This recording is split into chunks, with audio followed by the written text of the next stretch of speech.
Hey everybody, welcome back to the channel. Hope you're having a good day, and today we're going to be painting Loki, the superhero version from Marvel Zombies, using my special recipe when I used to use speed paints, but this time with dipping inks. And let me tell you right off the bat, it's going to go better. We did a matte gray primer and then a dry brush of white, and we're going to slap on some of this nice dipping inks, and we're starting off with Nude Skin Dip.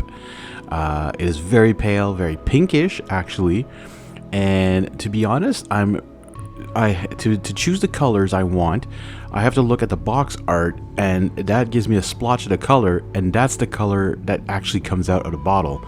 The color in the bottle is so much darker or different than what actually is pictured, so just remember that. So I really gotta spray paint the tops here with some white and then put some color on them just so I know exactly what it looks like.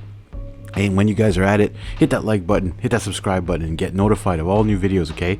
I know I haven't been posting many videos. You guys know why. If you don't know why, ask me in the comments and I will respond. It's been a very hectic few months here at the household, and painting has taken a really big side note. Alright, we're moving on to some misted yellow. I mean, take a look at the bottle, okay? It looks almost orange, but then if you look at the swatch they put next to it, you can tell that it has a nice dusty yellow to it. And when I'm putting it on, look at the nice brightness of it. Where it gets into the recesses where the gray stayed, it got darker, really dark, and then it got really bright on the top of the fur there where I did the dry brush. Again, I love this recipe of the light gray with the white dry brush. It just does a nice little emphasis. It's not super crazy contrast with black, gray, white. Even when it's black, gray, white, I find the black doesn't work with these kind of paints. Although I haven't tried the slap chop yet, I believe, with the dipping inks. I've only tried Zenithal highlights.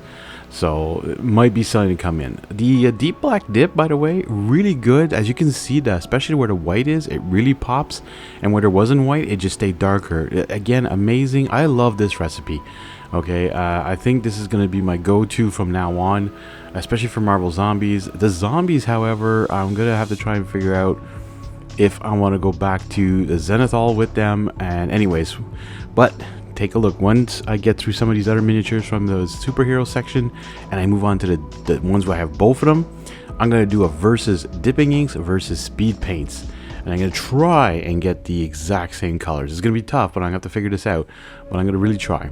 Using the gray mist dip now on the rocks, it gives it a nice gray tone to it, but the white still pops a bit more, and works really well. Now I have to move on to some speed paint, or not speed paint, but some war paints fanatics here because of the gold on his helmet, his trident, and other parts here as well. So I don't have any metallics for Green Stuff World. Getting Green Stuff World stuff in Canada is extremely hard. Not many retailers have it, so like I had got the mega dipping ink set directly from Green Stuff World.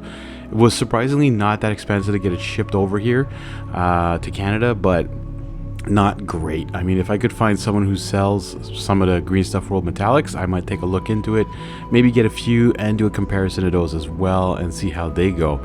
But for now, we're gonna have to use the War Paints Fanatics, but again, their coverage is pretty good. They're a lot more watered down than they used to be, so be careful with that. But they cover really nicely anyways, and the slap chop sort of recipe I use here actually kind of works, because where it was white, I think the gold popped a little bit more than where it didn't have any of that white, but it wasn't huge. And then I'm using some glittering green just for some parts of the like the emerald parts or whatever, and there you have it. Within like less than 15 minutes using some dipping inks, you can go from that to this in no time. I really hope you guys enjoyed, and by the way, these ones I was really impressed with, these dipping inks, and my recipe, use it. Alright, I want to thank you guys so much for watching, and we'll see you all in the next one.